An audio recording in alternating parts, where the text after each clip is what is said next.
এই যে আমরা এখন সি বিচে যাব, মন্দারমণি, তাই তো? তো মন্দারমণি যাচ্ছি। বড় মেয়ে রেডি হয়ে গেছে, ছোট মেয়েও প্রায় রেডি। টাকা একটু দেখি, সামনের দিকে তাকা আর একটু ঘুরে। তো ছোট মেয়েও রেডি হয়ে গেছে, আমিও রেডি হয়ে বসে আছি। তো চলুন যাওয়া যাক।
আমরা এখন চলে এসেছি মন্দারমণিতে। আর চারিদিকে এত সুন্দর হাওয়া দিচ্ছে যে মনটা খুশিতে ভরে যাচ্ছে। মেয়েরা এখন ফটো তুলে নিচ্ছে। আর এদিকে দেখুন সূর্যটা হলুদা সোনালি রঙে যেন আকাশটা সত্যি ভরে গেছে। এখন বাজে 4টে মতো, রোদটা পড়ে গেছে তো ওই জন্যে হাঁটতে দারুণ লাগছে।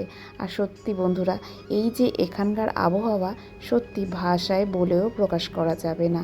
এই সময়টা জানেন তো, হলুদা সোনালি রঙে আকাশটা ভরে গেছে।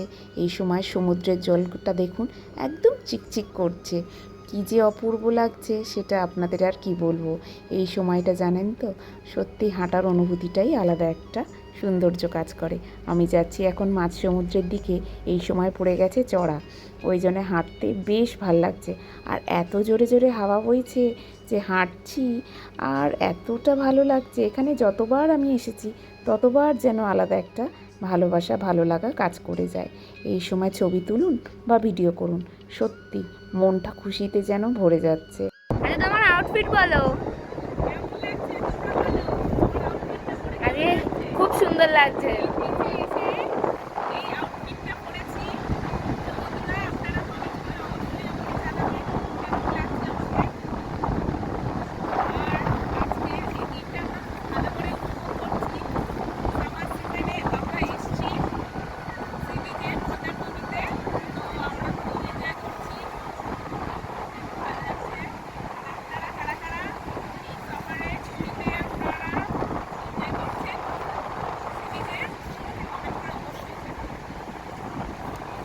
তো আমরা এখানে এসে দেখি একটা ভীষণ বড় মার্কেট রয়েছে।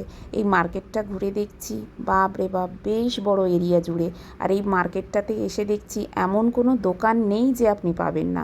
তো অবশ্য এখানে একটা জিনিস কমন দেখলাম, মুক্তো আর ঝিনুকের জিনিসই বেশি পাওয়া যায়। তো অবশ্য এখানে একটা কাজু বাদামের দোকান আমার চোখে পড়লো। এই কাজু বাদামের দোকানটাতে 200-300 রকমের কাজুর আইটেম রয়েছে। দোকানটার নাম আবার দেখলাম গীতা কাজু বাদাম দোকান।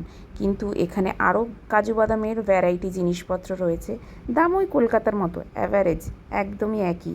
কিন্তু এখানে 2-3 দিন এসে দেখছি চারিদিকে আবার কাজু বাদাম গাছে ভরাই রয়েছে।